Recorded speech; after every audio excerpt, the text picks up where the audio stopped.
యువరాజు గారి వివాహ సంబరాలు జరుగుతున్నాయి. రాజకుమారుడు పెళ్లి కుమారుడుగా సిద్ధపడి బాజా బాజీంద్రులతో మేళవాద్యములతో బాహార్బాటముగా తరలి వస్తున్నాడు. ఆ పరిశుద్ధమైన పెళ్లి కుమారుని కలుసుకొని ఆయనతో పాటు విందుగృహంలోనికి వెళ్ళు నిమిత్తము దేశంలోని అన్ని దిక్కుల నుండి కన్యకలు ఆహ్వానించబడ్డారు. ఆ ఘనమైన వివాహ ఆహ్వానము అందుకొని 4 దిక్కుల నుండి 4 మూలల నుండి మొత్తం 10 మంది కన్యకలు అతి సౌందర్యంగా అలంకరించుకొని మంచి వస్త్రాలను ధరించుకొని పెళ్లి కుమారుని ఎదుర్కొనడానికి ఆనందంగా వచ్చారు. వారి పేర్లు ఏమనగా వందన, కీర్తన, దేవప్రియ, కరుణ,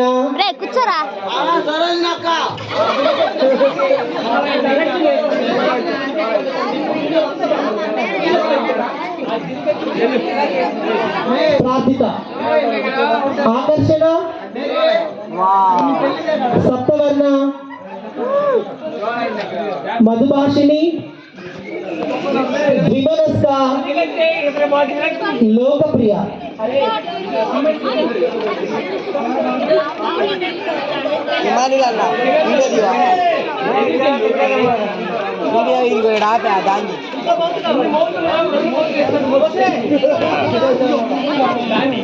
కెమెరాలో పడతలేదు.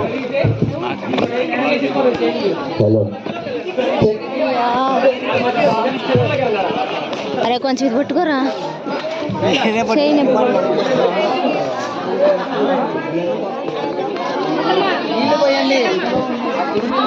ఇదిగో ఆకర్షణ, నువ్వు నీ దివిటి చాలా ఆకర్షణీయంగా కనిపిస్తున్నాయి. కానీ దివిటితో పాటు నూనె బుడ్డ లేదేమిటి? అయినా మీలాంటి వాళ్ళంతా ఇంత ఆకర్షణీయంగా తయారైన నన్ను నా దివిటిని పొగడడం మానేసి నూనె బిడ్డ విషయం అడగడానికి ఇదేనా సమయం? అయినా నూనె బుడ్డ ఎందుకు? ఇంత చక్కగా ఆకర్షణీయంగా ఉన్న నూనె దివిటి ఆరిపోతుందని అనుకుంటున్నావా? దయచేసి నీ వ్యర్థమైన మాటలతో నా సంతోషాన్ని పాడు చేయకు. చూడు ఆకర్షణ, నా తోటి కన్యకవు కాబట్టే నూనె బుడ్డి విషయమై అడిగాను. నా మాటలతో నిన్ను నొప్పించి ఉంటే నన్ను క్షమించు. ఇదిగో సప్తవర్ణ, ఇలారా. ఈ వందన ఏదో నాకైతే ఈ మాటలు వినే ఓపిక అస్సలు లేదు. అరే పక్కరా.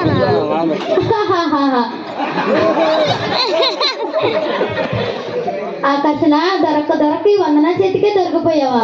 అయినా ఈ చెప్పే మాటలు చెవుతా విని మరో చెవుతా వదిలేయాలి, అంతేగాని అలా పట్టించుకోకూడదు. ఇదిగో సప్తవర్ణ, నువ్వు నీ దివిటి 7 రంగులతో అందంగా ఉన్నాయి, కానీ వందన చెప్పిన మంచి సలహాను అంత తేలిగ్గా తీసిపారేయొద్దు. వందనాన్ని బలపరుస్తూ బాగానే మాట్లాడుతున్నావమ్మా. అయినా మా అభిప్రాయాలను మార్చలేరు, మేము జ్ఞానవంతులమే. సప్తవర్ణ, మీరు చాలా గట్టి గుండెలను అనుకుంటున్నారు, కానీ నిజానికి మీరు కఠినమైన గుండె.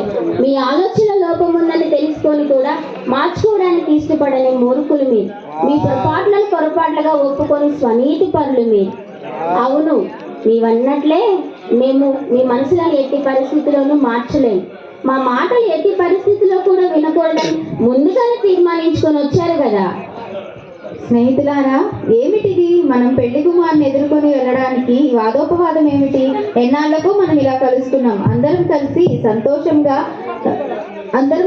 సంతోషంగా పెళ్లి కుమారుని విందు గృహంలోకి ఆనందంగా ప్రవేశిద్దాము.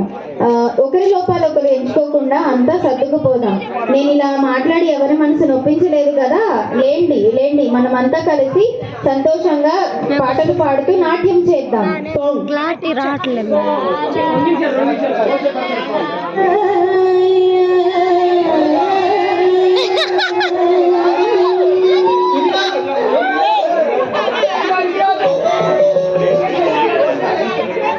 అక్కలారా, అరే కొంచెం పట్టుకోరా, ఫుల్ వీడియో రావట్లేదు.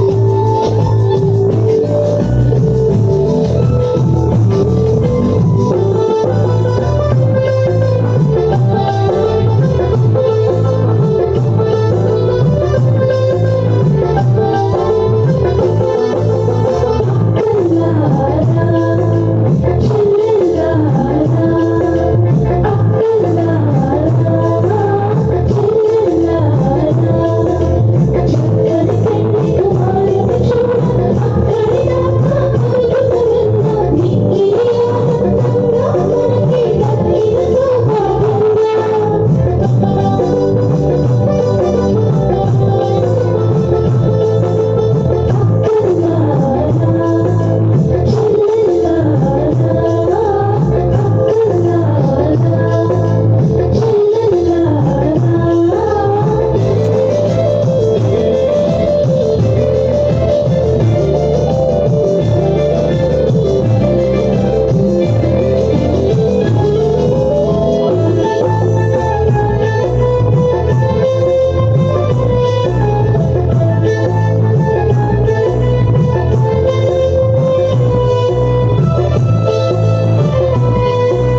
ఆహా, అప్పుడే ఆటపాటలతో అప్పుడే అలసిపోయారా? ఇప్పుడే ఈ రకంగా అలసిపోతే పెళ్లి కుమారుడు వచ్చినప్పుడు మనమేం సంతోషిస్తాం? దేవుంట్రా. అందుకే కొంచెం ఆత్మీయ జ్ఞానం ఉపయోగించాలి. పెళ్లి కుమారుడు వచ్చినప్పుడు ఎక్కువగా సిద్ధపడటానికి తక్కువగా సిద్ధపడటానికి చాలా తేడా ఉంది చూడండి. అందువల్లనే మేము అదనముగా నూనెను బుడ్డీలో తీసుకొని వచ్చాము.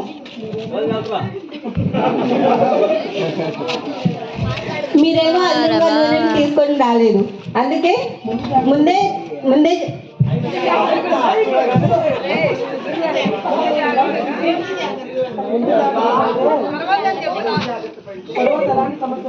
ముందే జాగ్రత్త పడితే తర్వాత ఎలాంటి సమస్య ఉండదు కదా.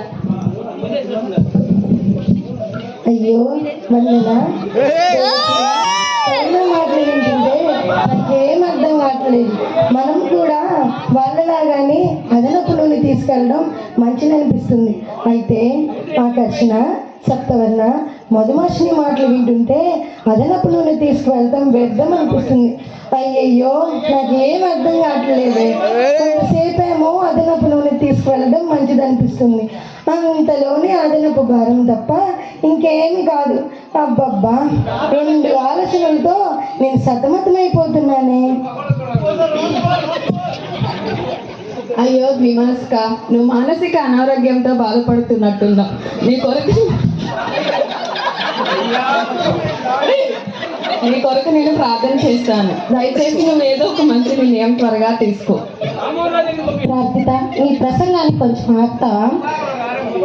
కనబడిన దేవుడికి ప్రార్థన చేస్తే ఏమి లాభము? మన కళ్ళ ముందు కనిపించే మనుషులు ఒకరు కాకపోతే ఒకరైనా సహాయం చేస్తారని నమ్మకం ఉంది.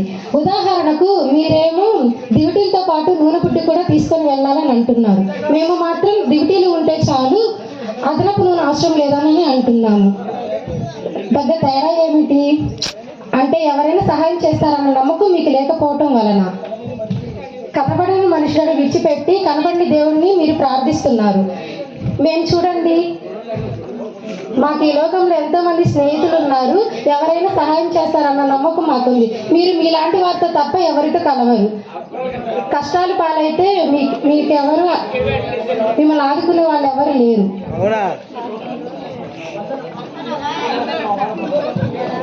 చూడు లోకప్రియ, నువ్వు లోకాన్ని అమితంగా ప్రేమించడం వలన నువ్వు అలా మాట్లాడుతున్నావు. కాబట్టే అదనముగా నూనె తీసుకురావాలన్నా మా ఆలోచన మీకు నచ్చలేదు. సరే, మీకు నచ్చినట్టు మీరు నిర్ణయాలు తీసుకోండి. చాలు చాలు వెళ్ళండి, ఎవరి గొప్ప తెలుసుకుందాం.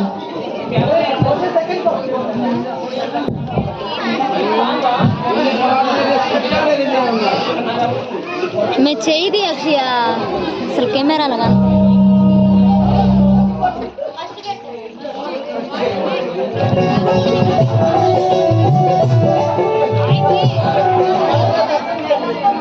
बाय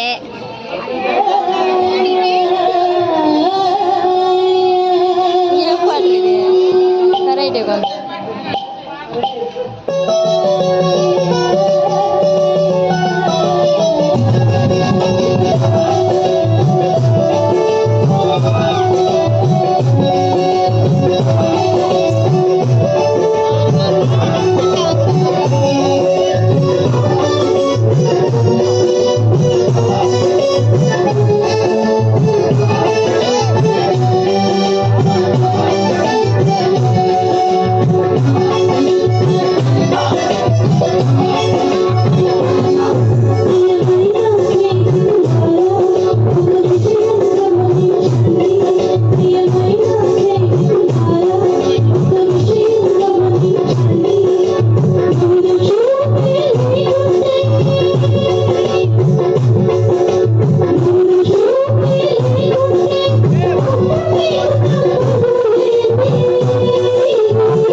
అవ్వల పెళ్లి కుమారుడు వస్తున్నాడు, కన్యకలారా రండి, ఆయనని ఎదుర్కొని ఆయనతో పాటు విందు గృహంలోనికి రండి.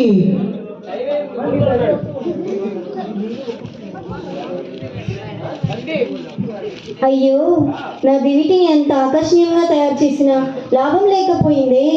ఎంత ఆకర్షణీయంగా ఉన్న ఏం లాభం? నూనె పుట్టి లేకపోతే ఈ దివిటి వెలగదు కదా.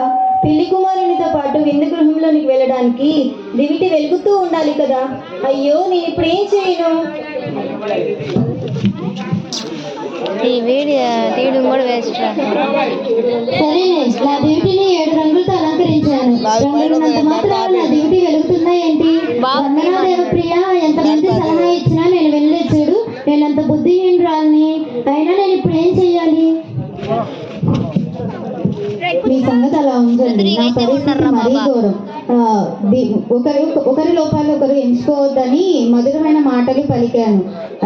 ఇన్ని గంటల పాటు ఎదురు చూసి మనం పెళ్లి కుమారుని విందులో ప్రవేశించలేమా? అయ్యో, ఎంత బుద్ధిహీనంగా ప్రవర్తించాను.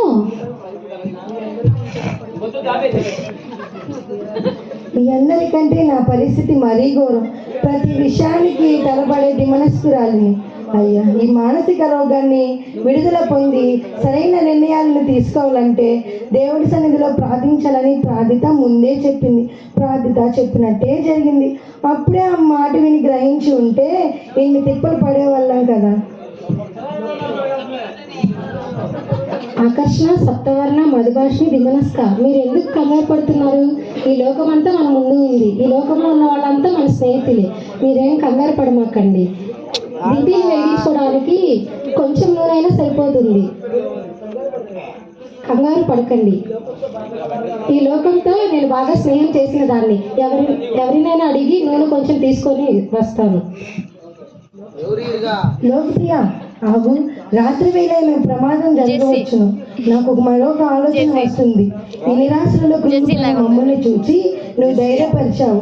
నీ మాటలు వింటుంటే చాలా ఏదో ఆశ కలుగుతుంది. ఈ సమయంలో నువ్వు తప్ప మరెవరు నూనె సంపాదించుకొని రాలేరు. కాబట్టి నువ్వే వెళ్ళి నూనె సంపాదించుకొని రా. అయ్యో దిమనస్క, నీ వల్ల నాకు పిచ్చి పట్టేటట్టుంది. ఇప్పుడే వెళ్ళమన్నావు, అంతలోనే వెళ్ళొద్దన్నావు. నువ్వు పక్కన స్నేహితులారా మీరు చెప్పండి, ఎవరినైనా అడిగి నూనె తీసుకొని రావాలా వద్దా? దిమనస్కలా కాకుండా ఏదో ఒకటి సరిగ్గా చెప్పండి. లోకప్రియ, నువ్వు కొంచెం సంభాలించుకో. నేను మధురమైన మాటలు పలకడంలో చాతుర్యం కలదాన్ని. నేను వెళ్ళి పని జరిగిస్తాను.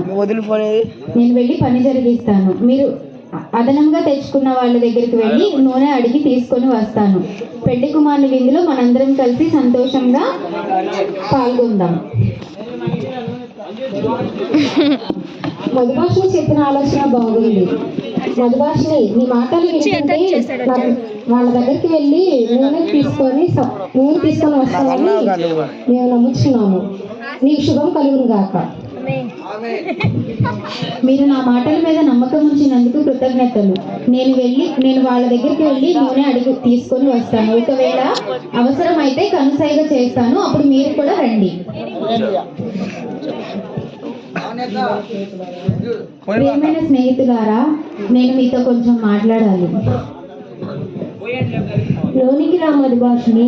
అందరూ సిద్ధంగా ఉన్నారా? దివిటీలు వెలిగించుకొని సిద్ధంగా ఉండండి. ఏం సిద్ధపడడం? మా దివిటీలు ఆరిపోయినాయి. మా నూనె అయిపోయింది. మీరు చెప్పిన మాట మేము వినలేదు కదా, మేము సిగ్గుపడుతున్నాము. మధుభాషిని, ఇది దైవ జ్ఞానం అనిపించుకోదు. ఈ సమయం మించిపోయింది. ఈ నూనె నీకు మాకు సరిపోదు. మీరు త్వరగా ఊర్లోనికి వెళ్ళి నూనె తీసుకొని రండి. దయచేసి మీరు మాకు కొంచెం నూనె ఇస్తారా?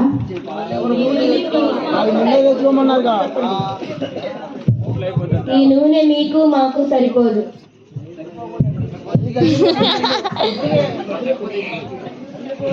స్నేహితులారా, ఇలా రండి. మనం వాళ్ళతో ఎంతసేపు బతుకులాడుకున్నాం. మనము అందరూ కలిసి దైవజ్ఞాన కళాశాల దగ్గరికి వెళ్ళి నూనె కొనుక్కొని వద్దాం. పదండి. ఇలా ఆ ఐదుగురు కన్యకలు నూనె కొనుక్కొని రావడానికి ఊర్లోకి వెళ్ళను. ఆ 5 కన్యకలు నూనె కొనుక్కొని వచ్చేలోపు పెళ్లి కుమారుడు మేళతాళ వాయిద్యములతో మహా ఆర్భాటముతో తరలి వచ్చాడు. ఆయనని ఎదుర్కొని 5 కన్యకలు 5 బుద్ధిగల కన్యకలు సంతోషముగా విందు గృహంలోనికి వెళ్ళను. యేసు ప్రభుతో 5 కన్యకలు సంతోషముగా విందు గృహంలోనికి వెళ్ళారు.